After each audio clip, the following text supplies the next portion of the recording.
Bonjour à toutes et à tous, bienvenue dans ce dernier webinaire de la série Les Jeudis de l'IA, organisé par Pulse Life et Invivox.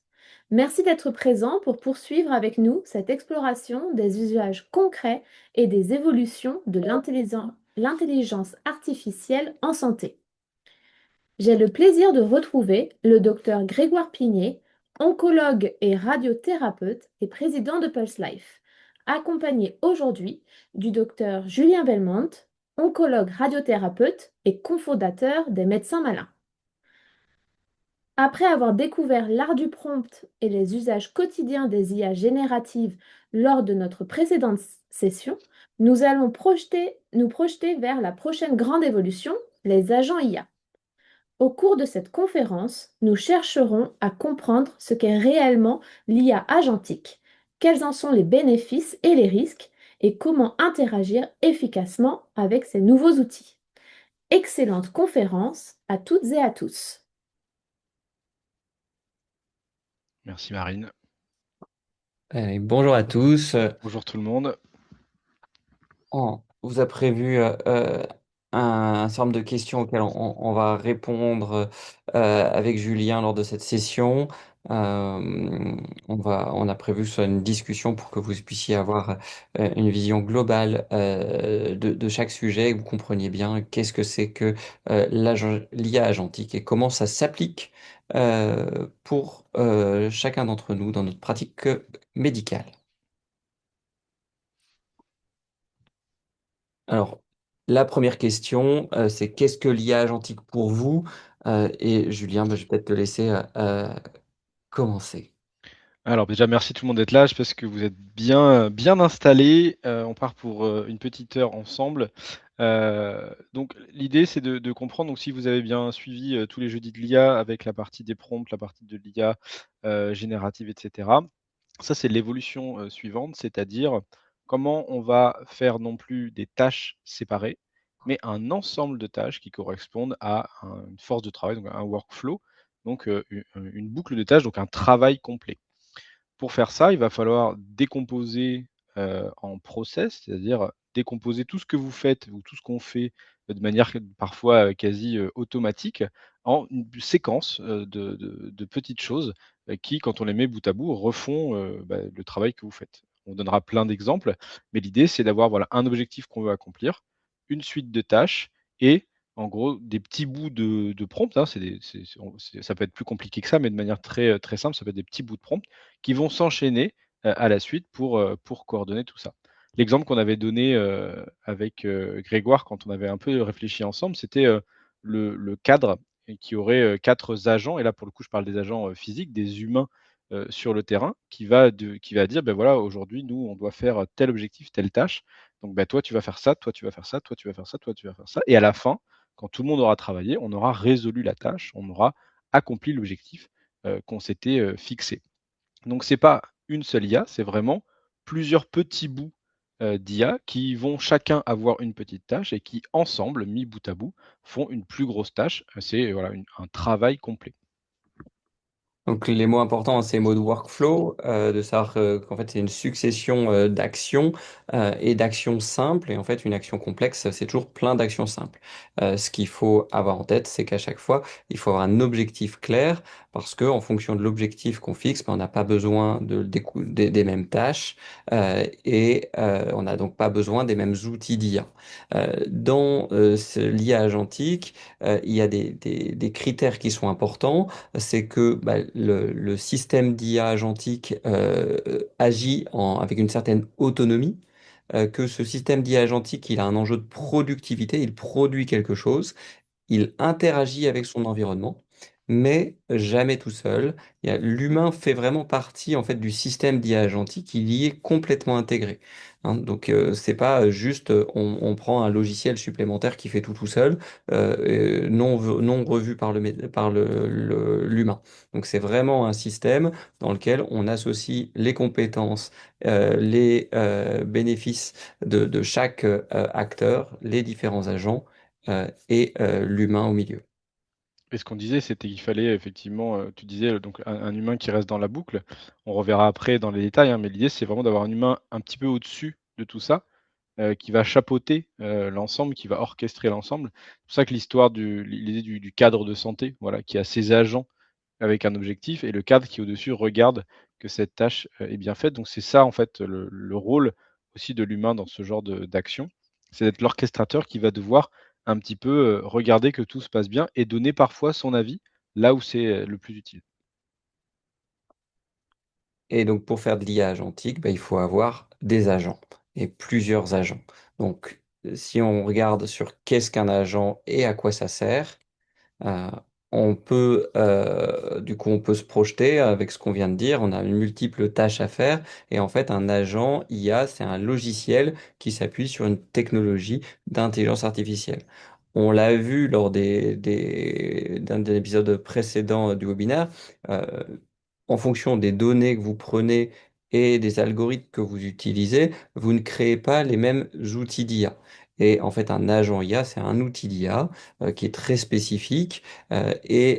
Cet outil d'IA, il sait faire très bien une chose. Et pour faire de l'IA agentique, il faut plusieurs outils. Donc, il ne faut pas rester sur l'image d'Épinal qu'on a beaucoup vu dans la presse où l'intelligence artificielle, c'est un truc magique qui fait tout, qui tartine, qui vous met le beurre sur la tartine, qui vous lit le journal et qui vous fait couler le café en même temps. Non, c'est pas ça du tout. C'est pas un truc magique, c'est plein de petits outils spécifiques d'une tâche. Et moi, j'aime bien reprendre l'analogie entre l'intelligence artificielle et la mécanique. C'est deux grands domaines dans lesquels on a des outils différents. La mécanique, ça nous parle bien parce que ça, c'est des choses qu'on connaît depuis des centaines d'années. On sait bien que quand vous avez une vis plate, vous prenez un tournevis plat. Si vous prenez le tournevis cruciforme, ça marche pas. Ah merde, c'était ça le truc, c'est pour ça que je suis une bille en bricolage en fait. C'est ça le truc. C'est ça Exact. qui me manquait. Euh, Exactement, je suis content de pouvoir t'aider sur ce domaine-là. Et en fait, ces outils mécaniques, on les connaît tous et on voit la spécificité. Et en fait, quand on parle d'IA, souvent on se dit, ah oui, mais ça fait ça et ça et ça. Non, il y a un outil d'IA qui reconnaît une image et un type d'image sur lequel il a été entraîné. Il y a un outil d'IA qui est capable de mettre des mots les uns après les autres. Et il est capable de faire ça et dans un domaine spécifique. Et en fait, pour pouvoir construire un workflow, eh bien, il faut une multitude d'outils d'IA. On peut reprendre l'image que tu avais tout à l'heure, Julien, hein, du cadre qui fait des tâches, ou alors les gens qui sont très forts dans les procédures, c'est les Suédois avec IKEA. Ils vous font des meubles IKEA et en fait, ils vous détaillent les étapes une par une pour monter le meuble. Et même les gens aussi mauvais que moi, ils sont capables de monter des meubles. Moi Eh aussi. bien, en fait, toi aussi. Ah Ah bon. ouais, bah, le meuble Ikea pour moi c'est parfait. Voilà. Eh ben, du coup, c'est extrêmement performant du coup ce qu'ils ont fait comme procédure pour des agents manuels comme nous. En fait, pour les workflows d'IA agentique, eh bien, il faut différents agents d'IA pour réussir à remplir la mission, comme nous on le fait en fait quand on fait le montage du meuble IKEA. Ce qui est trompeur en fait, c'est que quand vous utilisez un chatbot type un chat GPT, vous posez une question, vous lui demandez de faire quelque chose, et il vous renvoie une réponse. Et vous avez l'impression que c'est ChatGPT qui a répondu, l'entité unique qui a répondu. Mais si vous regardez l'analyse, des fois vous avez au-dessus le modèle de comment il raisonne, comment il va fonctionner.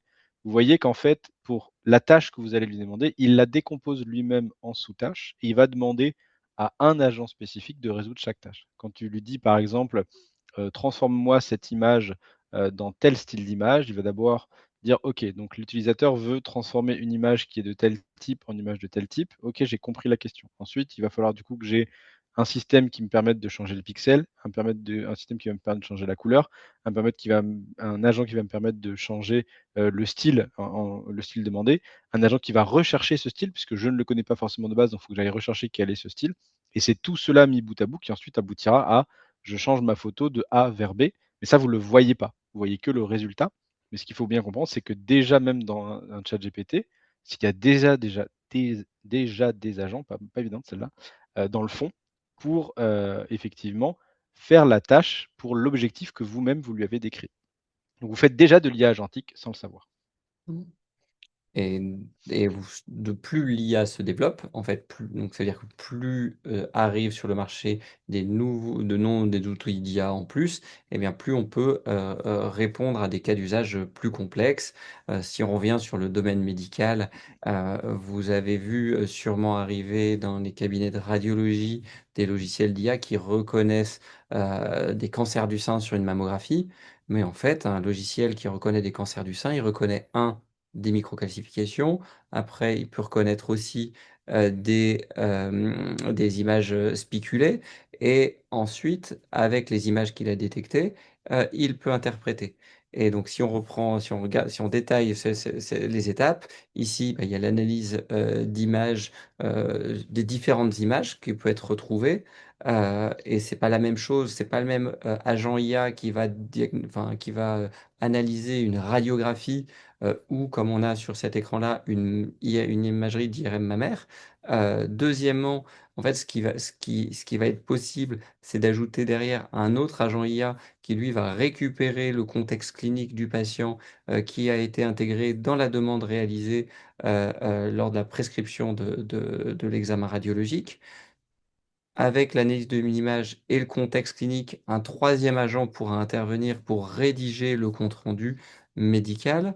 On peut, une fois que le document est rédigé, bah, il va pouvoir proposer donc une rédaction sous la bonne forme pour une validation humaine. On pourrait même ajouter un cinquième agent à ce moment-là pour créer un compte-rendu dédié au patient, hein, pour qu'il soit adapté au langage du patient. Et enfin, on arrive donc à l'IA, enfin, à un workflow d'IA agentique complet où la patiente a eu son examen d'imagerie. Et entre l'examen d'imagerie et la conclusion réalisée par le radiologue, bah, finalement, le radiologue, il valide à la fin. Il peut jeter un œil sur l'imagerie pour challenger et pour vérifier qu'il est d'accord avec l'interprétation qui lui a été proposée. Et en fait, toutes ces étapes, bah, c'est des étapes que lui fait seul aujourd'hui. Et c'est ça justement qui fait gagner du temps. C'est que là où le radiologue seul enchaîne la tâche 1, puis la tâche 2, puis la tâche 3, puis la tâche 4, là, vous pouvez envoyer plusieurs agents sur des tâches qui peuvent se faire en même temps.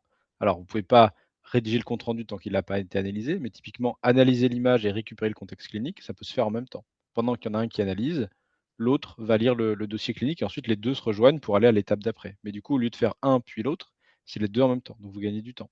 Ensuite, c'est pareil, si on fait rédiger un compte rendu pour le médecin et si on imagine qu'il y a rédigé un compte rendu pour le patient, ça peut être fait aussi dans le même temps. On n'est pas obligé de faire l'un puis l'autre. Les 2 sont faits dans le même silo. Et ensuite, effectivement, c'est l'humain qui valide. Alors, on parlera ensuite des failles un peu de pensée comme ça, mais c'est ça aussi qui permet de gagner du temps pour démultiplier, en fait, le nombre de personnes, du coup, d'agents qui font des choses en même temps pour arriver au final à un même objectif.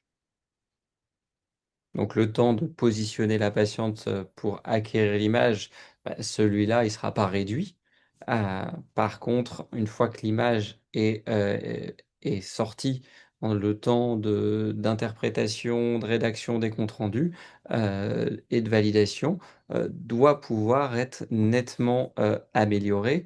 Et finalement, ce qui va être intéressant, c'est que bah, des dossiers compliqués dans lesquels le médecin doit prendre du temps ou des situations où il faut passer du temps pour expliquer aux patientes bah, un diagnostic ou une hypothèse diagnostique posée, eh bien ce temps en fait qui va être gagné, bah, il va permettre de dédier notre temps médical à des choses qui ont plus de valeur que traiter des imageries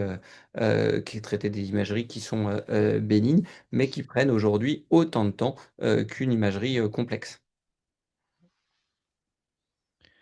Donc les bénéfices, on en a un petit peu parlé, c'est vraiment de pouvoir traiter des tâches de plus en plus complexes. On arrive à un moment en médecine où, la complexité ne fait qu'augmenter, le temps qu'on a pour faire des tâches de plus en plus complexes et de plus en plus court et du coup, ben, il y a un moment où il y a un goulot d'étranglement, on ne peut pas aller plus loin. L'avantage de l'IA agentique, c'est comme je vous ai dit, que c'est comme vous pouvez envoyer plusieurs agents faire des tâches en même moment, en même temps, et bien vous allez pouvoir aller dans des tâches plus complexes.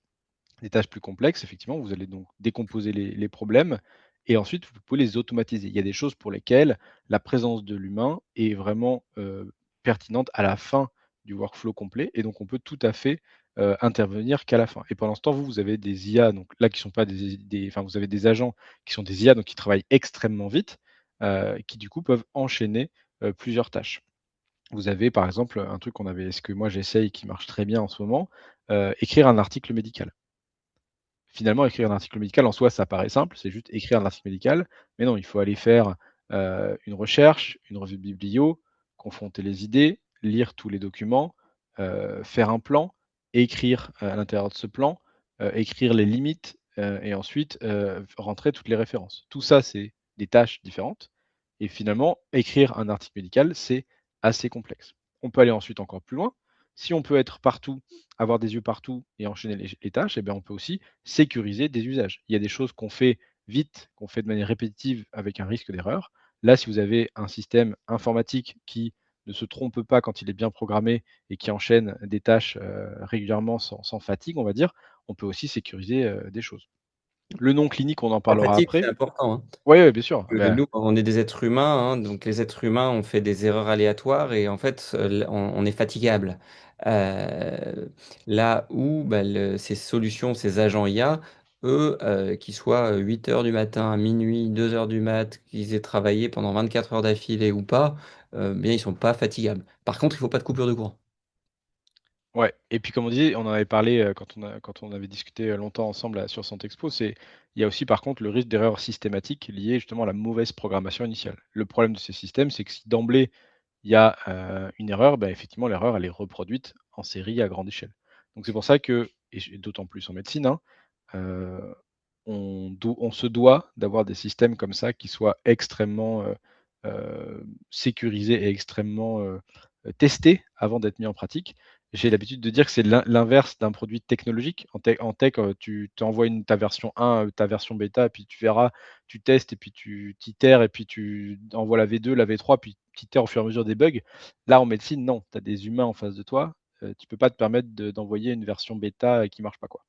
Il y a un vrai risque, et en particulier dans l'aide à la décision médicale, d'apporter des réponses qui soient fausses ou qui sont liées à des hallucinations. Hein, je rappelle, les hallucinations sont des erreurs crédibles le large language model, donc la technologie qui permet de construire ces outils de chatbot IA médicaux, eh bien, s'appuie sur ces larges language models. On a une étude de Stanford qui a montré qu'il y avait entre 22 et 94% d'hallucinations selon les différents modèles qu'ils ont testés. Ils ont testé 26 modèles. Donc tous les modèles que vous pouvez voir sur le marché, ils les ont testés. Et en fait, si on prend juste, juste un agent IA comme ça, eh ben, il va pas être capable d'éliminer tout seul ses hallucinations. Pulse Life, nous, quand on a vu ces solutions-là, moi j'ai d'abord dit à mon équipe, stop, en fait, tant qu'on n'est pas capable de maîtriser les hallucinations, on ne pourra pas amener une solution comme ça sur le marché. Donc la première chose sur laquelle vous devez travailler, et notre équipe a travaillé d'abord sur comment on dit je ne sais pas si l'information n'est pas dans notre base de connaissances. Et, euh, et du coup, bah, c'est ce qu'on décrivait tout à l'heure, où en fait, quand on utilise Pulse Life, on a l'impression qu'il y a un seul agent à qui vous posez une question et qui vous répond. Et en fait, bah, on est déjà dans du multi-agent où il faut comprendre bien la question, il faut identifier dans notre base de documents qu'est-ce qui répond à la question et ensuite générer la réponse. Et c'est que comme ça qu'avec ces multiples agents qui derrière aussi vérifient bah, que la réponse apportée, elle est bien dans les sources avant que vous ne puissiez le faire. Et comme ça vous permet d'assurer une réponse qui est le plus sécurisée et qui vous permet d'utiliser ces technologies pour prendre en charge vos patients.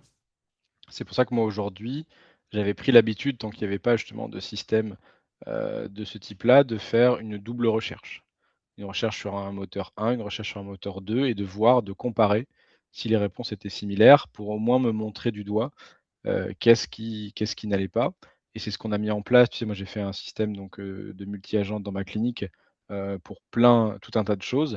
Il y a systématiquement un deuxième modèle qui passe sur le premier pour vérifier les hallucinations du premier. Parce que comme tu disais, 22 à 96 d'hallucinations, c'est pas une fourchette, c'est un râteau, hein. Moi j'appelle ça un râteau.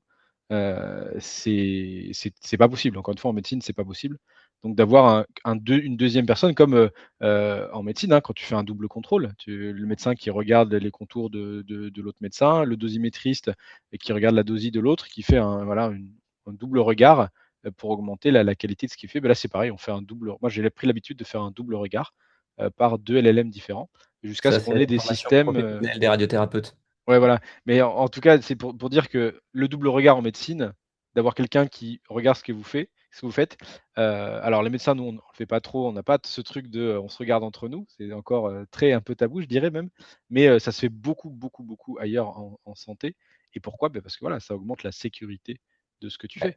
si on regarde en radiothérapie, il y avait eu l'accident d'Épinal qui avait amené une analyse approfondie de nos métiers qui ont été refondus à ce moment-là. Et comment ça a été refondu? Ils ont regardé ce qui se passait dans l'aviation, parce que dans l'aviation, c'est aussi un domaine critique comme en médecine, et où pour éviter qu'il y ait des avions qui s'écrasent ou pour éviter que des patients reçoivent les mauvaises doses de radiothérapie, on a dû mettre en place des systèmes de double contrôle, aussi bien des manipulateurs au moment où le patient va recevoir le traitement, que lors de la préparation du traitement par les physiciens médicaux.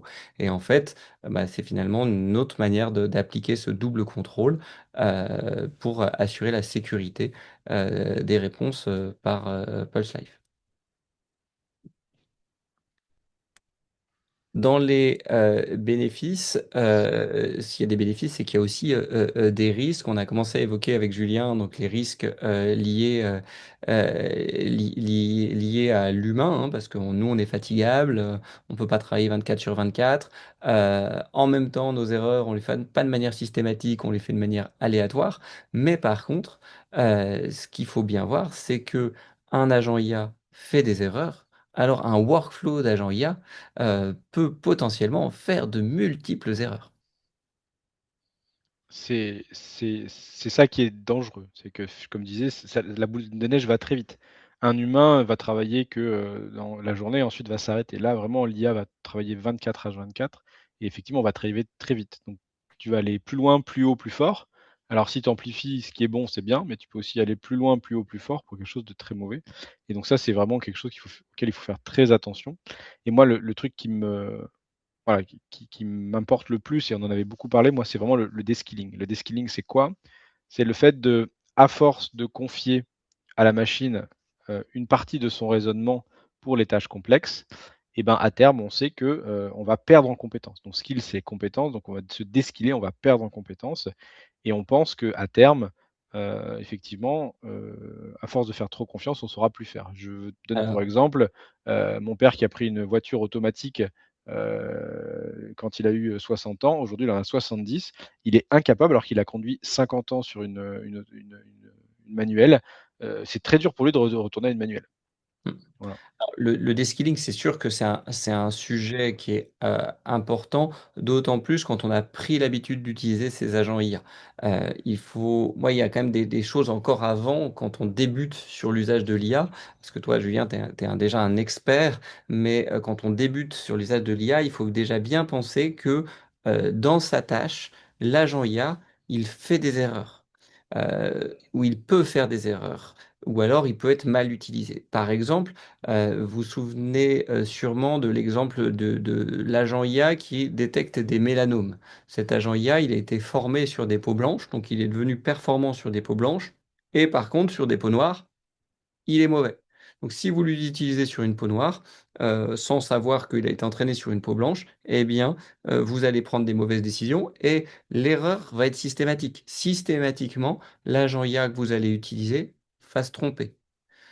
Deuxième exemple, qui est moins médical, mais qui est extrêmement intéressant pour comprendre les limites de ces agents IA, c'est que on ne sait pas du tout dire comment en fait cet agent IA il marche pour détecter un mélanome. On sait juste qu'on lui a donné un grand volume de données et que on lui a mis un algorithme en face adapté et qu'on a réussi. Il y a des chercheurs qui avaient essayé de comprendre comment fonctionnait un agent IA qui reconnaissait les use keys. Donc, il avait été entraîné sur des très grands volumes de données avec des chiens qui avaient été mis en photo et quand c'était un use key, la photographie avait été annotée, ça c'est un use key, ça c'en est pas un. Et en fait, une fois qu'ils avaient l'outil qui marchait bien, ils ont fait des tests et des tests et des tests. Et ce qu'ils ont réussi à comprendre, c'est que l'agent IA reconnaissait la neige qui était derrière le chien. Donc, en fait, systématiquement, quand il y avait des photos qui étaient dans un contexte de neige, eh bien, on reconnaissait un husky, alors qu'en fait, ça pouvait être un autre chien. Et inversement, vous mettez un husky en situation en dehors de la neige, eh bien, il ne reconnaissait plus. Et ce qui est hyper important, c'est que chaque agent IA a ses qualités et a ses défauts. Et donc, quand on utilise un agent, on doit avoir une information sur ce qu'il sait faire, ce qu'il ne sait pas faire, comment il a été utilisé ou sur quelles données il vous répond.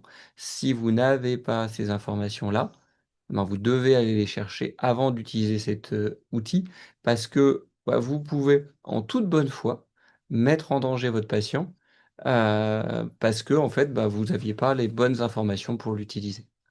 Donc ça, on imagine à l'échelle d'un agent IA. Mais aujourd'hui, la thématique, c'est l'IA agentique. Donc, ce sont des tâches qui sont découpées avec des agents multiples qui se passent la balle les uns après les autres.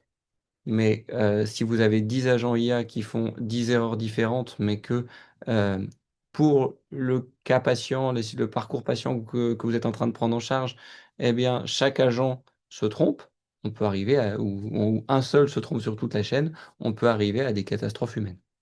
Mmh.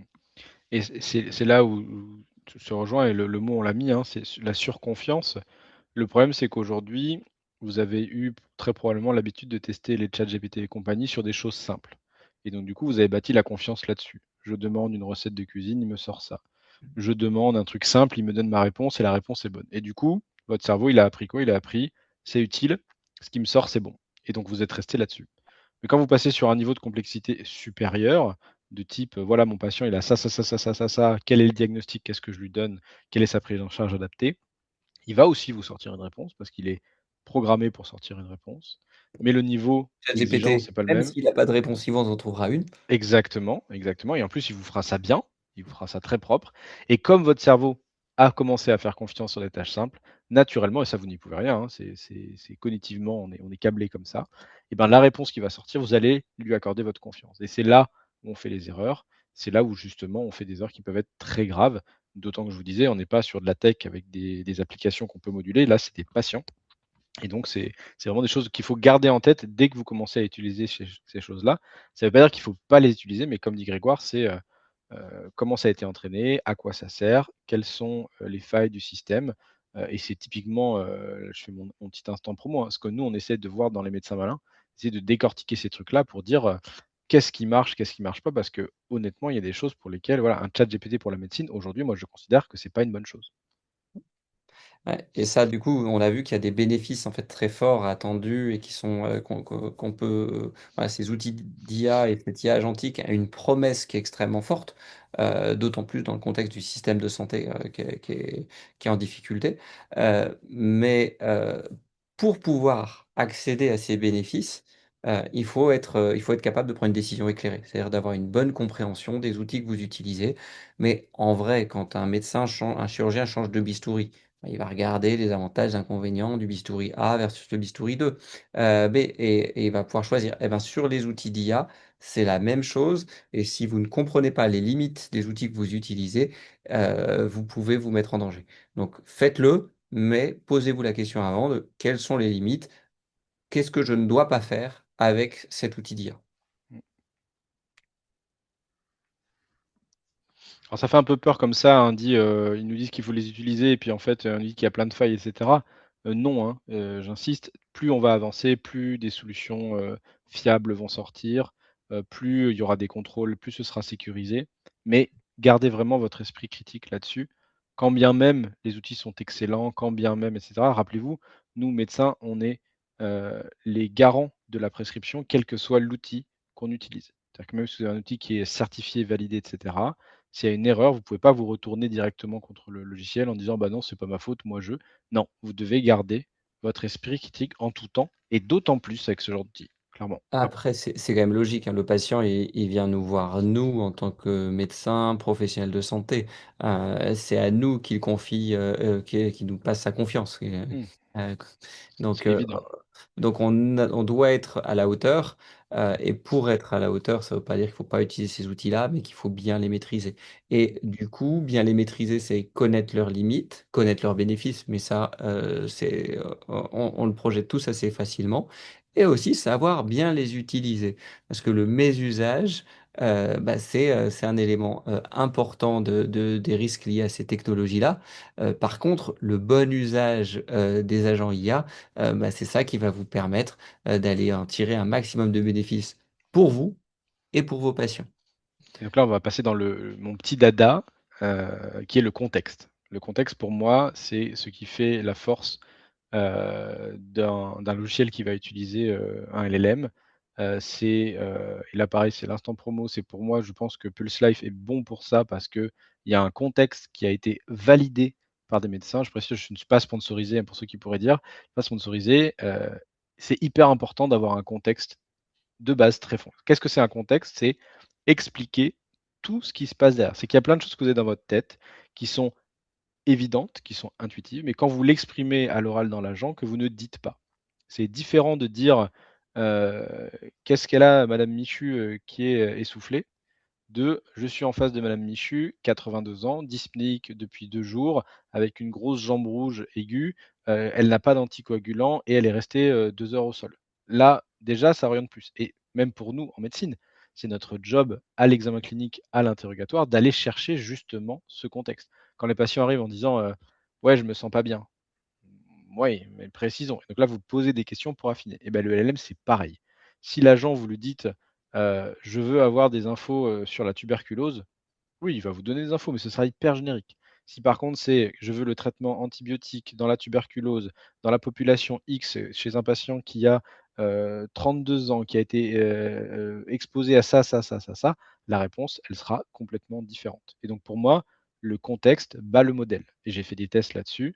Vous pouvez avoir un modèle qui est un peu moins fort, utiliser un chat GPT ancien, ou un Claude ancien, ou un Gemini ancien, ou n'importe quoi. Si votre contexte est excellent, la réponse sera quand même bien meilleure. Donc prenez l'habitude, on vous montrera après un petit peu comment faire, de donner un maximum d'informations, même si ça vous paraît vous évident, quand dans votre tête, parce que votre cerveau, il le fait intuitivement, il va chercher toutes ces informations de contexte, parce qu'on vous l'a rabâché pendant les études, mais le LLM, lui, il ne le sait pas. Et ce qui est hyper intéressant, c'est d'avoir conscience que vous, aujourd'hui, enfin nous tous, quand on commence à utiliser ces outils-là, on a des réflexes, mais qui ne sont pas les bons. Parce que vous utilisez des moteurs de recherche classiquement, et en fait, dans un moteur de recherche, on ne vous demande pas de mettre du contexte. On vous a demandé de mettre des mots-clés. Donc, vous mettez des mots-clés. Et dans les déploiements qu'on a fait, aussi bien à la PHP qu'aux Hospices civils de Lyon, on a regardé, analysé les prompts qui étaient faits. Et en fait, les prompts, au départ, c'était 3 mots-clés. Donc, en fait, on a dû expliquer aux médecins, aux pharmaciens infirmiers qui l'utilisaient que s'ils veulent obtenir une réponse qui soit utilisable, actionnable en consultation, parce que c'est quand même ça l'enjeu, hein, c'est que on puisse faire quelque chose de la réponse, plus on est précis, mieux c'est. On s'est aperçu aussi que des gens ne mettaient pas de questions. Alors, par exemple, lors des RCP, avec un centre anticancéreux, eux, ils mettaient le cas clinique du patient, tout le dossier clinique, mais il n'y avait aucune question. Et c'était marqué quelque part dedans RCP post-opératoire. Entre RCP post-opératoire et euh, quel est ce qui est un traitement adjuvant pour cette patiente, eh bien, en fait, c'est pas du tout le même, la compréhension, en fait, est pas du tout aussi bonne. Et ben, d'un côté, vous avez un risque de ne pas avoir la bonne réponse parce qu'en fait, vous n'avez pas exprimé ce que vous vouliez, alors que de l'autre côté, ben, vous avez exprimé votre attente et vous l'avez précisé. Et grâce au contexte, ben, vous pouvez avoir une réponse qui soit très juste et très performante. Un agent n'est pas un chatbot, j'insiste, hein. C'est pas une barre de recherche Google où on pose juste une question comme ça. Il faut arriver à préciser. C'est comme si vous parliez à quelqu'un et vous deviez lui détailler une situation. Et donc, il faut préciser ce que vous avez en tête parce que la personne en face ne le saura pas. C'est complètement différent de demander à Google juste une question, qu'est-ce qu'on mange ce soir, quoi. J'aime bien un retour qu'un des utilisateurs nous a fait en disant, en fait, c'est une sorte de PUPH, PulseSafe. C'est-à-dire que vous l'interrogez comme vous l'interrogeriez à un PUPH. Mais Mm. si vous demandez à un PUPH, je reprends ton exemple tout à l'heure de la tuberculose, qu'est-ce que c'est que la tuberculose? Ou si vous demandez au PUPH, ben, mon patient, il a ça, ça, ça, je pense que ça peut être une tuberculose, qu'est-ce que tu en penses? Est-ce que ça peut être autre chose? Ah ben, c'est pas du tout en fait la même question qui est posée. Et finalement, la question que vous auriez posée au PUPH, vous l'auriez jamais posée comme ça, enfin juste en demandant un truc trop large à un PUPH. Donc, il faut lui demander comme si vous parliez à un être humain. Pourtant, ce n'est pas un être humain derrière, c'est pas quelqu'un qui raisonne comme vous. Malgré tout, si vous voulez obtenir la réponse que vous voulez, en tout cas, ou atteindre l'objectif que vous attendez, vous avez intérêt à formuler des questions claires, du contexte clair, et ça demande une adaptation. Ça va vous demander des efforts parce que au départ, c'est tellement plus facile de mettre quel adjuvant pour un carcinome ou un cancer de l'endomètre, stade 3. Bah, en fait, l'adjuvant, si vous demandez quel est le traitement adjuvant, bah, en fait, le risque qu'il n'y ait pas de mauvaise compréhension est diminué. Et même vous, en fait, en formulant, ce qui est intéressant, c'est qu'en formulant, en travaillant sur la formulation, bah, ne serait-ce que dans votre raisonnement à vous, ça va vous aider à avancer. Mmh. Oui, ça permet aussi de voir ce qui manque dans ton contexte, hein. C'est-à-dire qu'effectivement, tu commences à remplir ta demande, à l'agent, puis tu t'aperçois qu'en fait, il te manque un élément important, dont tu sais que l'agent va en avoir besoin pour répondre et tu t'aperçois que toi, tu l'as pas. Et donc effectivement, c'est là où ça met en avance aussi en fait, ça permet de mettre sous forme de mettre à plat son raisonnement mental, en fait. Et en fait, ce qui est intéressant, je trouve, c'est si tu fais l'analogie avec les bons, quand on remplit des demandes d'imagerie ou autre, ou des courriers pour une demande d'avis à un confrère. Ben, en fait, à chaque fois, on doit, en tant que médecin, on se pose la question de de quelles données il a besoin pour répondre à la question, ou pour comprendre pourquoi je me pose cette question-là. Et en fait, bah, c'est vraiment la même démarche de dire, bah, voilà, je vais lui donner les éléments pour que il puisse comprendre bah, la question précise que je me pose. C'est la même chose, le radiologue quand il voit marqué radio du coude, il dit: «Bah, radio du coude normal». Il répond radio du coude normal, mais si tu dis: «Radio du coude, est-ce qu'il y a pas une fracture à cet endroit-là, parce que j'ai palpé ça, ça, ça, ça, ça», bah, il va regarder spécifiquement, il va te dire: «Bah, non, à cet endroit-là, il y a pas de fracture». Donc c'est toujours pareil, c'est plus tu contextualises, mieux c'est. Mais c'est pas que dans l'agent IA, hein, c'est dans la vraie vie, hein, de toute façon. Ouais, c'est ça qui est extrêmement intéressant. Et en fait, quelle que soit la solution, enfin l'outil d'IA que vous voulez utiliser, euh, il y a quand même une démarche intellectuelle commune à appliquer. C'est une démarche de qualité. Et la démarche qualité, on a maintenant tous les établissements qui sont certifiés. Il y a toujours des travaux pour améliorer la certification qualité de tout le monde. Mais en fait, souvent, ça paraît un gros mot, mais c'est des choses très simples. La première chose à faire pour une démarche qualité devant un nouvel outil qu'on met en place, c'est définir pourquoi on l'utilise et pourquoi on veut l'utiliser et quel est l'objectif de son usage. La deuxième chose, c'est de se former avant de l'appliquer, de l'utiliser pour ses patients, c'est de se former. On l'a vu, hein, quels sont les avantages, quels sont les inconvénients, quels sont les risques pour pouvoir l'utiliser dans le bon contexte. Le troisième niveau, c'est le mettre en œuvre et le tester en vie réelle avec le plus important, un rendez-vous que vous donnez vous-même pour évaluer l'usage que vous avez fait.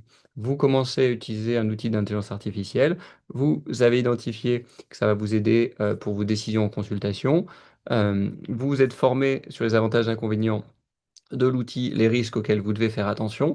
Au bout d'une semaine, vous vous retrouvez et vous regardez quels usages vous en avez eu, quels problèmes vous avez identifiés, quelles choses bénéfiques vous avez identifiées, et ensuite vous adaptez vos pratiques et vous redonnez un rendez-vous d'évaluation plus tard. Et c'est vraiment cette dynamique qualité qu'il faut avoir en tête et mettre en œuvre pour que bah, ces outils-là vous permettent d'être plus performants dans votre vie quotidienne et en même temps que vous puissiez le faire en toute sérénité. Maintenant, je vous propose de passer sur les sujets d'impact en fait de ces solutions parce que je pense que Julien, on a déjà dû te dire, hein, tes solutions d'IA, ça va remplacer le médecin, tu vas servir à quoi? Ben, c'est une vraie question. Je pense que ça dépend sur quel horizon de temps on se place et de comment justement on s'empare du sujet aujourd'hui. C'est pour ça que, c'est bien qu'il y ait des webinaires comme ça, c'est pour ça que nous on a lancé la newsletter Les Médecins Malins. Parce que si nous, médecins, on ne s'empare pas de ces sujets, ben, tout ça, ça va se construire sans nous. On nous demandera pas notre avis et si on nous demande pas notre avis, finalement, à quoi on sert? Donc est-ce que ça va changer, le rôle du médecin? Forcément, on ne travaille pas de la même manière, déjà aujourd'hui que comme on faisait il y a 20 ans, ne serait-ce que, voilà, la proportion d'imagerie qu'on fait aujourd'hui par rapport à il y a 20 ans. Donc forcément, on va devoir muter avec ça. Vous l'avez vu, les agents, ça change pas le nombre de travail qu'on peut faire, ça change juste la manière de le faire. On va probablement passer, d'un rôle qui va être plutôt d'orchestrateur, donc de se placer encore une fois, de dézoomer d'un cran au-dessus et de voir un peu tout ce qui se passe dans la prise en charge du malade pour pouvoir, justement, avoir la main, juste faire les petits micros ajustements sur le parcours patient. Là où, l'IA, elle fera effectivement la tâche de pilotage directement au cœur du patient. Nous, on sera juste le micro-pilotage au-dessus. Donc Mais effectivement, voir plus de est-ce que les patients, médecins voudront être les micropiloteurs, comme tu le dis? est-ce que pardon? Est-ce que les médecins voudront avoir ce rôle-là? Bah, en fait, c'est si nous on prend pas ce rôle-là, quel rôle on aura? C'est-à-dire que enfin, quel rôle on te laissera? C'est-à-dire que je pense qu'il arrivera un moment où, notre travail étant quand même très, lié à la nombre de connaissances qu'on a et le nombre de pathologies qu'on a rencontrées au cours de notre vie, si tu prends une infirmière en pratique avancée avec un excellent modèle et un excellent contexte, probablement que sur une situation donnée, ce sera meilleur que le médecin. Pour autant, est-ce que ça ne veut pas dire que le médecin va disparaître? Non, parce qu'aujourd'hui, on porte la responsabilité de tout cet acte. C'est ce que je disais tout à l'heure, mais quel que soit le logiciel, c'est nous qui portons la responsabilité. Et qu'aujourd'hui, si on veut nous remplacer, il faut prendre aussi notre responsabilité. Donc je ne pense pas que le médecin ne voudra pas, c'est juste que, il va falloir qu'il demande à quel prix, en fait. C'est-à-dire que moi, je suis OK pour, micro-piloter. Par contre, ça veut dire quoi? Je vais devoir voir plus de patients, donc finalement, je vais augmenter ma charge. Finalement, je vais faire quoi? Je vais plus jamais voir de patients, auquel cas je veux pas. Voilà, c'est des questions que justement nous, en tant que médecin, il faut qu'on se pose en disant: «Qu'est-ce qu'on veut comme médecine?» C'est-à-dire que de toute façon, ça va arriver, on ne peut pas l'empêcher. Mais qu'est-ce qu'on veut nous? Est-ce qu'on veut justement ne plus voir de patients et que ça nous arrange bien et de micro-piloter dans le fond sans qu'on nous voie? Ou bien de dire: «Bah, je suis OK pour voir plus de malades et d'être plus dans le dur parce que j'ai un outil qui m'augmente et qui me permet de voir plus de malades parce que c'est ça qui me plaît». Mais ça, il Et ce faudra que nous, on le choisisse. et ce qui est hyper intéressant, c'est de mettre ce que tu dis là, que je trouve très juste, en perspective avec le challenge que nous, tous les soignants de cette génération-là, on a en ce moment devant nous. C'est qu'on voit bien que nos systèmes de santé partout dans le monde, hein, ils sont pas soutenables. Il n'y en a plus aucun qui est soutenable. Euh, et en même temps, on n'a jamais eu autant de patients. Donc, il faudrait en fait multiplier le nombre de professionnels de santé pour réussir à prendre en charge tout le monde.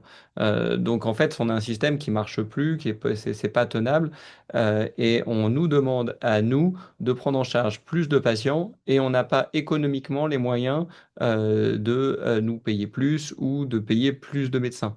Donc en fait, on est vraiment dans une équation de santé publique qui ne tient plus partout dans le monde. Et ce qu'on peut se dire quand tu reprends ce que tu viens de décrire, c'est que peut-être que nous, en fait, ces technologies-là, si on les utilise bien, si on les adapte par rapport à ce que nous, on veut faire et la qualité des soins qu'on veut rendre aux patients, ben, c'est ça qui va peut-être nous permettre d'avoir des files actives de patients beaucoup plus larges, d'avoir des patients, en fait, finalement, qui sont très complexes à prendre en charge quand on est tout seul aujourd'hui pour les prendre en charge, mais où finalement, cette complexité, en fait, va s'effondrer parce qu'en s'appuyant sur les outils d'IA, eh ben, nous, on sera des challengers des outils d'IA et du coup, ça deviendra beaucoup plus simple à prendre en charge. Euh, donc, en fait, peut-être que ces solutions technologiques, bah oui, ça va transformer notre métier, mais ça va peut-être nous permettre d'avoir un impact encore plus fort sur les patients. Et c'est là que ça devient vraiment intéressant. Alors là, il faut faire très attention et c'est pour ça que moi, on avait déjà parlé et sur ce point-là, on n'était pas tout à fait, dans la même vibe. C'était pour moi, je pense que d'abord l'IA doit réduire, on en reparlera après, hein, mais réduire la charge administrative. Parce que le risque que j'y vois, moi, c'est que si aujourd'hui, on nous enlève pas tous les trucs qu'on a autour qui nous prennent du temps et qui sont pas vraiment de la médecine pure et qui, ça, pourraient être délégués à une IA et que parallèlement à ça, on dit: «Bah, comme on a une IA, on peut voir plus de patients». Le risque, c'est justement qu'on confie la réflexion complexe à l'IA et que là, il y ait du vrai deskilling en disant: «De toute façon, j'ai plus le temps de me prendre la tête sur un truc complexe, donc je fais confiance parce que comme ça me permet de voir plus de gens». Oui, tu peux avoir plus de gens, Ouais. mais parce qu'en fait, tu vas accepter de déléguer très rapidement en disant non mais c'est bon, je challenge plus parce qu'en fait j'ai pas le temps. Il y en a 250 dans la pièce, dans la salle d'attente. Je délègue et j'accepte en fait le risque Ah oui. poussé par Alors l'IA, tu ça, vois. moi je suis non non, mais c'est pas moi je parle pas de ça. Ça je suis pas du Ouais. tout d'accord. Justement, je pense que en fait on voit dans nos métiers qu'il y a un certain nombre de tâches qui soient parfois administratives, parfois un peu plus cliniques, où clairement notre valeur ajoutée est limitée. Là où en fait ces outils-là doivent nous permettre d'être présents et d'avoir le temps de le faire, Mm. d'avoir du temps pour les tâches complexes. Quand j'ai un dossier patient, en fait, d'un patient qui arrive complexe, bah, finalement, il va me prendre 3 fois plus de temps que les autres. Aujourd'hui, bah, je dois faire de la place pour prendre ce temps en plus. Mm. Alors que ce que je me dis, c'est qu'avec ces outils d'IA, c'est avec cette IA agentique, bah, les patients simples, je vais pouvoir peut-être être un petit peu moins présent parce qu'en fait, ils ont moins besoin de moi, hein, en vrai. Bien sûr, Euh, non, complètement. et par contre, concentrer mon expertise, mon temps pour des choses qui sont où il y a plus besoin de temps. Et comme on voit que la connaissance médicale, en vrai, va très vite, mais quand une nouvelle connaissance, ça peut aussi rendre obsolète plein d'autres données. J'adore l'exemple du cancer de prostate, ce qu'on a vécu ces dernières années avec le PET-PSMA. Le PET-PSMA, ça a changé la manière dont on diagnostique, dont on évalue les maladies. Sauf qu'en fait, toutes les données de traitement étaient basées sur les examens d'imagerie précédents. Et Oui. du coup, en fait, bah, tout ce qu'on fait derrière, en fait, c'est plus vraiment vrai. Et là, bah, on a besoin d'avoir des médecins experts qui soient capables d'extrapoler. Moi, je veux surtout pas que ce soit une intelligence artificielle qui extrapole, qui fasse des hypothèses, qui fasse des choix. Je préfère que ce soit un expert qui essaie de l'adapter au patient qui est devant lui. Et je pense que Oui. nous, notre temps dédié il devra être pour ça, plus que pour le patient, il faut lui serrer la main pour lui dire je suis votre dossier, mais tout va bien. Et c'est pour ça que je pense que c'est pour ça que je dis qu'on se rejoint quand même à terme là-dessus, c'est que il faut qu'on puisse s'emparer de ces sujets, nous médecins, pour justement qu'il n'y ait pas des gens qui pensent que la médecine se fait comme ça et qui designent des agents justement qui soient là pour faire des tâches qu'on veut garder. Parce que moi, je pense que tous les médecins, on a tous été bien formés. Si tu nous laisses le temps de bien faire notre boulot, on fera bien notre boulot. Donc effectivement, prioriser sur le dossier qui est rapide, ben oui, on est rapide, voilà, on prend pas de temps, mais qu'on puisse avoir le temps de bien se poser sur un bon dossier. Mais si on nous sort des outils qui font tout et qui te permettent de tout faire en disant: «Tu écoute, tu poses ton cerveau, je m'occupe de tout, tu s'occupes de rien», ça, c'est très dangereux. Donc c'est pour ça qu'il faut être très vigilant et c'est pour ça que nous, enfin moi, dès que je regarde un outil, je regarde vraiment quelle est la réflexion derrière et tout en gardant l'idée que, voilà, c'est quand même nous qui nous en servons. Donc c'est à nous de choisir et je me dis, c'est la facilité, hein, de dire, bon, finalement, si l'outil me donne une réponse, elle est bonne, quoi. Donc on revient à ce qu'on disait tout à l'heure, le deskilling, la surconfiance, le mésusage et cetera et ça, encore aujourd'hui, où c'est pas non plus encore des systèmes parfaits, c'est d'autant plus crucial, quoi. Ouais, gardez votre esprit critique et gardez bien votre expertise et valorisez bien là où il y en a besoin. Donc ça, c'est vraiment extrêmement important parce que la médecine va évoluer. J'aime bien aussi dans cette réflexion sur l'avenir, c'est l'analogie avec ce qui s'est passé avec l'agriculture. Euh, je reviens toujours sur la mécanique, mais en fait, il y a 100 ans, dans les champs, il y avait des centaines de personnes. Aujourd'hui, un agriculteur, il a son tracteur, un ouvrier ou deux en fonction des champs qu'il a, de l'espace qu'il a, et il arrive à faire pousser, enfin, à gérer ses champs. Et ce qu'on peut imaginer, bah, c'est que sur une partie des tâches, on va pouvoir s'équiper comme les agriculteurs. C'est pas exactement le même métier, hein, donc il y a quand même un certain nombre de choses qui sont très différentes, mais qui devraient nous permettre bah, de soigner plus de monde avec un plus haut niveau de qualité. Et quand je vois, moi, donc ça fait maintenant, j'ai famille médicale, donc ça fait une trentaine d'années que je vois le système de santé évoluer, et quand je vois que de plus en plus ça se dégrade, on a de moins en moins de possibilités de bien faire notre métier, je vois les burn-out chez les soignants, bah, je me dis que ces outils-là, bien utilisés à bon escient, en respectant le sens de notre métier, c'est-à-dire prendre soin des patients, devraient nous permettre permettre de mieux prendre en charge nos patients et surtout avec une meilleure qualité de vie professionnelle pour nous. On s'est tous réveillés la nuit un jour ou l'autre parce qu'on a pris en charge un patient. On s'est dit, est-ce que j'ai fait le bon truc? Eh ben, j'imagine que ces technologies-là devraient nous permettre d'éviter ces réveils nocturnes en sueur. Mais de toute façon, c'est ça qu'on veut, hein. Personne ne veut laisser, sa blouse au placard, hein. Enfin voilà, nous on est là, on est tous là, la preuve, hein, il y a le covid, les gens sont restés, enfin voilà, les soignants sont des gens qui tiennent bon malgré tout. Juste on veut bien faire notre boulot, donc je pense que là, il y a l'opportunité, bah, «d'une vie», hein, entre guillemets. C'est on a aussi la chance de vivre ça. Je trouve que c'est incroyable. Moi je vois ça du point de vue incroyable, quels que soient les changements que ça va faire. On a la chance de pouvoir construire ces outils-là, et de les voir évoluer et c'est une chance donc oui, il faut s'en emparer pour faire la médecine qu'on veut faire quoi, clairement. Me permet de faire la promo des médecins malins à mon tour, hein, mais c'est pour ceux qui n'ont pas le temps de faire la veille sur tout ce qui se passe, sur qu'est-ce qu'on peut en faire. Bah, vous avez les médecins malins qui vous informent, qui vous nourrissent pour que bah, vous puissiez être aussi acteurs de la construction de cette médecine de demain. Les industriels y contribuent en faisant des solutions au service des professionnels de santé et des patients, mais le cœur du réacteur, ça reste les professionnels de santé et les médecins pharmacien, infirmier. Donc, informez-vous, nourrissez-vous pour que cette médecine soit construite sur vos attentes et pas sur celles euh, Les annexes. autres, voilà, c'est ça, c'est ça. Ça du coup, c'est un peu ce qu'on vient de dire, hein. Le futur de l'IA, on vous en a un peu tracé, les lignes et il ne tient qu'à nous de l'écrire, hein. Encore une fois, ça fait très, épique, mais c'est l'idée. On en est au début, au tout début et c'est pour ça que ces webinars sont là. C'est, évangéliser, acclimater, parler et cetera pour, mettre en avant des solutions, comprendre comment ça marche et y participer en donnant son avis. Je vois qu'il y a déjà des questions, qui sont très pertinentes, là dans la boîte à questions. Oui, ça va permettre des choses incroyables, mais voilà, il faut pas juste regarder en disant: «Ah oui, ça va pouvoir changer le monde». Moi, quand je vois des gens qui font des posts ou des articles en disant: «Oh l'IA va révolutionner la médecine». Oui, mais encore une fois, il faut que des gens qui fassent la révolution. La révolution, elle s'est pas faite toute seule et donc il faut qu'il y ait des gens qui participent à cette révolution. Donc merci d'être là aussi pour vous informer de tout ça parce que c'est vraiment, vraiment très important. Ouais. Et d'en parler autour de vous aussi pour que chacun d'entre nous en fait prenne la mesure de ce qui est en train de se passer et qu'on puisse le construire pour que ces solutions soient au service des soignants. On peut peut-être passer aux phases de questions-réponses. Je vois qu'il y en a quelques-unes, enfin il y en a pas mal même. Hop, hop, alors, tac.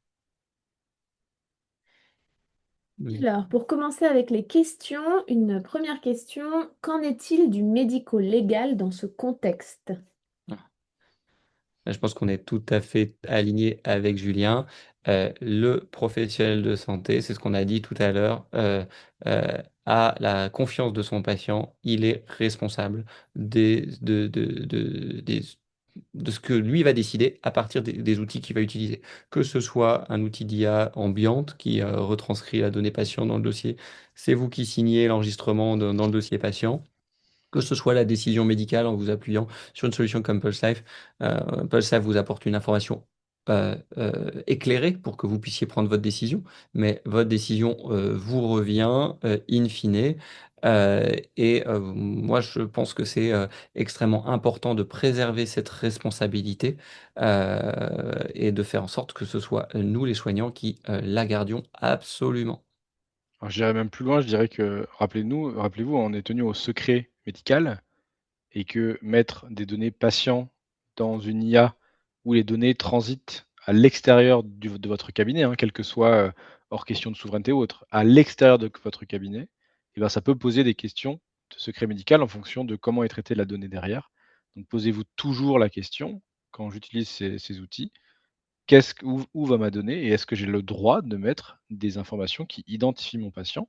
Car je peux être du coup en termes de médico-légal, tomber sous le coup de, bah, voilà, c'est de la violation de secret médical parce que, bah, on peut aller lire les données de mon patient, quoi. Ouais. Et ça, c'est la majorité des outils qui sont sur le marché hein, quand même qui envoient ça. Pulse Life, nous, on a mis en place un modèle où toutes les données sont sauvegardées en France, à Paris, sur un hébergeur qui s'appelle Scaleway en HDS. C'est-à-dire que on peut mettre théoriquement des données patients dedans, mais on a mis un filtre malgré tout. Si vous mettez une donnée patient identifiante quand vous posez votre question à Pulse Life vous bloque avant d'envoyer dans le système pour que vous retiriez les données patients identifiantes. On n'en a pas besoin, nous, pour travailler. Hein, donc, l'enjeu, c'est d'avoir juste les données pour créer la valeur pour vous. Et l'enjeu, c'est que vous puissiez l'utiliser en toute sécurité. Donc, en effet, faites très attention à ces données. C'est une info essentielle. Merci, Julien. Merci beaucoup pour cette réponse. Une question un petit peu plus technique. En tant que médecin, j'ai un abonnement à Perplexity Pro et je travaille un notebook LM. Est-ce une solution correcte pour travailler en clinique et pour la préparation de documents de formation avec une IA et quels sont les dangers? Alors, si tu veux, Grégoire, je peux répondre parce que moi j'ai aussi un abonnement Perplexity Pro. Déjà, je ne m'en sers pas pour de la médecine. Perplexity Pro est très fort, Notebook LM aussi, hein, mais je m'en sers pas, en tout cas une fois, pour les données patients. À la rigueur, Notebook LM, si vous voulez mettre des, articles scientifiques pour analyser votre biblio et cetera, ça c'est tout à fait possible et c'est très bien, ça marche très bien. Même si c'est perfectible, d'accord? Parce que c'est le système, alors là, on va aller dans le technique, mais d'embedding, c'est-à-dire, le système qui va cartographier, on va dire, vos articles, peut se tromper, mais ça reste, bien pour de la formation, bien pour un cours, bien pour, une revue de la biblio, bien pour avoir une vue à 360 d'un sujet qu'on maîtrise pas. Mais encore une fois, pas de données patientes dans Notebook LM, donc on ne peut pas demander un diagnostic à Notebook LM. Et pour la recherche sur Perplexity, la recherche académique sur Perplexity n'est pas très bonne. Donc moi, je conseille plutôt des outils voilà, Pulse Life, Cliniscan, PaperDoc, ou d'autres, qui sont dédiés en fait à la recherche, clinique, médicale pour faire vraiment une recherche de ce type-là. Pour moi, Perplexity Pro doit être utilisé pour une recherche non médicale et Notebook LM doit être utilisé pour, voilà, mouliner sa propre biblio, mais en aucun cas des données de patients. Voilà, j'espère que j'ai répondu à votre question. Ouais, ouais, il y a vraiment, faut bien séparer en fait en fonction des usages, les outils que vous utilisez. Il y a quand même, enfin, des enjeux. On en a parlé de sécurité des données patients, des enjeux d'hallucination, des enjeux qui font que bah, certains usages, une hallucination, si c'est pour écrire un article scientifique, bah, c'est pas très grave. Euh, on a même vu en Afrique du Sud, ils ont fait une loi comme l'EA Act et ils sont aperçus en relisant la loi que voilà, ils sont appuyés sur un chatbot IA pour aider à la rédaction et dedans, bah, ils avaient des réponses qui étaient des références qui étaient inventées. Donc ils ont dû revoir la loi a posteriori alors qu'elle avait été votée. Donc sur ces outils grand public, ce genre de choses, c'est pour, on l'a déjà répété plein de fois, hein, mais c'est pas utilisable dans la pratique médicale. Mais par contre, ça a plein d'applications dans plein d'autres domaines de votre vie personnelle, voire même professionnelle. Et donc typiquement, si ce genre de sujet vous intéresse, c'est vraiment le genre de questions auxquelles on répond dans la newsletter, en disant: «On a testé Perplexity Pro, pour la recherche, on vous en parle. On a testé Notebook LM pour la base de données et cetera, on vous en parle», pour aller justement dans les trucs un peu plus techniques, ouais. Merci beaucoup pour ces réponses. Question suivante. Tout d'abord, merci pour cette présentation combien aussi riche qu'importante. Ma question est la suivante. Que pensez-vous de ceux qui utilisent l'IA dans la rédaction de leurs articles, thèses ou mémoires? Ah, moi, je trouve que c'est toujours, en fait, enfin, si on prend une feuille blanche et qu'on vous demande de rédiger un mail, ou si on vous demande, ou si on vous donne un article, un pré-mail pré-rempli à corriger, ben, il y en a un, ça prend 3 fois moins de temps que l'autre. En fait, le problème, c'est d'utiliser un agent IA, une outil d'IA qui fait tout seul et et de l'envoyer. Ça, c'est un vrai problème. Parce qu'en fait, du coup, vous perdez, enfin, déjà pour vous, ça vous apprend rien. Et en général, quand on doit rédiger des articles, des thèses, des mémoires, c'est on a des choses à apprendre et le processus de rédaction fait partie de l'apprentissage.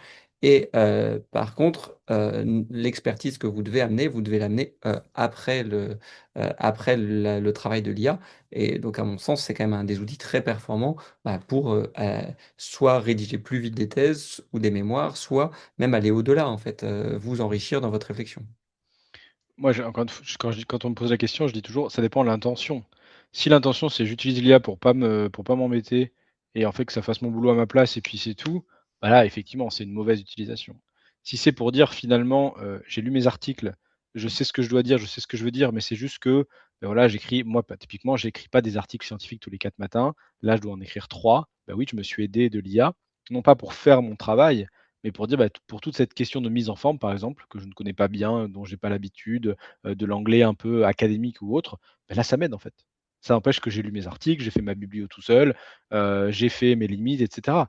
Mais pour la mise en forme, pour l'écriture brute, qui est juste due, je remets ce que j'ai dans la tête, à l'oral, en fait, je parle à mon ordinateur et il remet en forme sous le format qui est attendu. Mais c'est juste une question de formatage, on va dire. Le travail, c'est moi qui l'ai fait. C'est moi qui l'ai fait. Donc c'est juste l'intention qui est posée derrière. Merci beaucoup, docteur. Alors, question suivante. Quel apport à la diminution des erreurs médicales actuelles? Marc Tadier avance le chiffre de 150 000 victimes par an, dont 30 000 à 50 000 morts, ce qui en ferait la troisième cause de mortalité en France, après le cancer et les maladies cardiovasculaires. Ah, carrément. Alors, je sais pas d'où vient ce chiffre.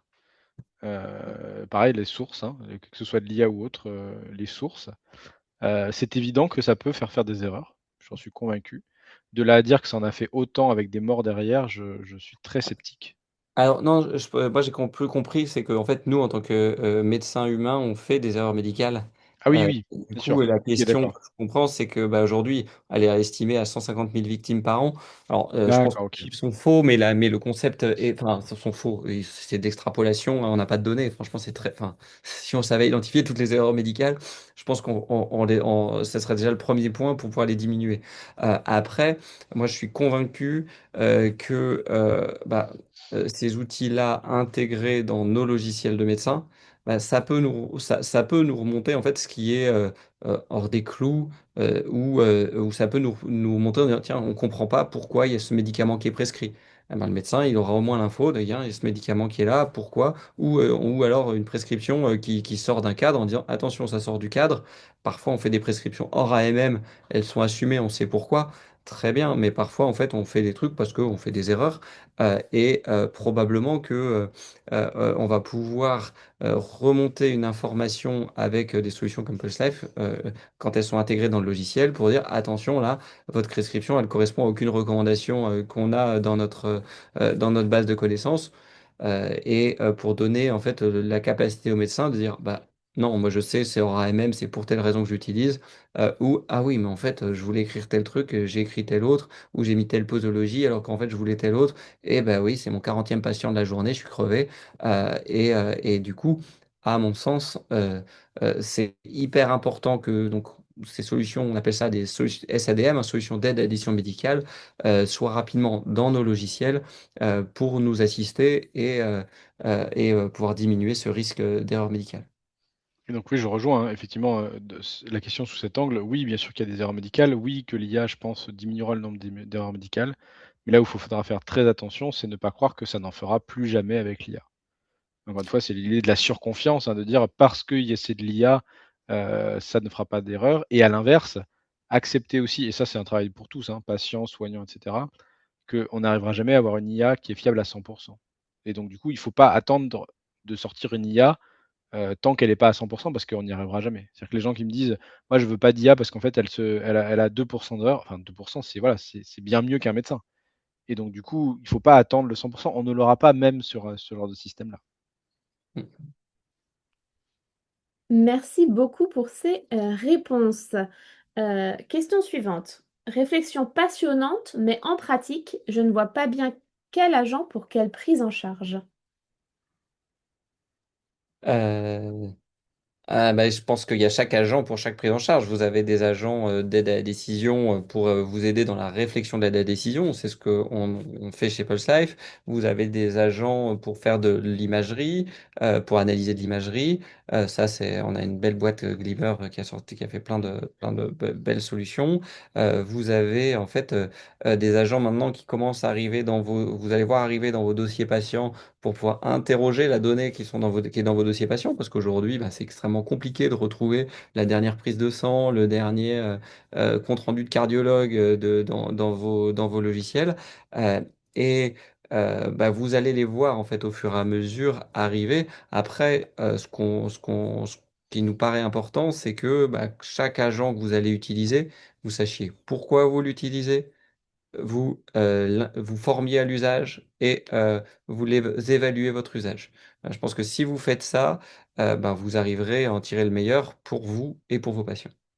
C'est encore une fois aussi pour ça qu'on a fait les médecins malins, hein. C'est pour essayer de tester un maximum de ces solutions, pour savoir est-ce que c'est pour vous ou pas. Alors on n'a pas forcément accès à toutes les solutions, on essaie de plus en plus d'aller chercher ça, mais oui, il faut voir des gens qui ont testé et ensuite là, encore une fois, c'est tout récent, hein. Plus ça va avancer, plus vous en entendrez parler et peut-être qu'un jour, il y aura même des délégués médicaux qui viendront chez vous pour vous proposer des agents IA, je sais pas, mais ça pourrait, quoi. Merci beaucoup. Merci beaucoup. On arrive à la fin de cette session, de ces 4 webinaires formation sur l'usage de l'intelligence artificielle. Très heureux d'avoir pu partager cette dernière session avec toi, Julien. Ouais, c'était très chouette, ouais. Hein, j'espère que vous avez tous appris des choses. Bravo pour votre démarche, en tout cas, de prendre du temps pour vous former, vous intéresser. Et nous, on reste à votre disposition si vous avez besoin d'autres informations. Merci beaucoup tout le monde. Prenez soin de vous. Puis oui, voilà, restez curieux, restez critiques. Et puis surtout, il faut vraiment, j'insiste, hein, il faut participer à ce qui se passe parce que ça va très vite. Et on veut être dans le, voilà, on veut que nous, les soignants, on soit intégrés dans tout ça parce que c'est nous qui utilisons ces outils. Et puis c'est nous qui sommes là devant les gens. Donc c'est Voilà. aussi pour nous, quoi. On est responsable, donc autant faire que ces outils soient à notre service. C'est C'est ça. ça. Bonne journée Merci à vous. beaucoup. Bonne journée tout le monde. Au revoir. Au revoir.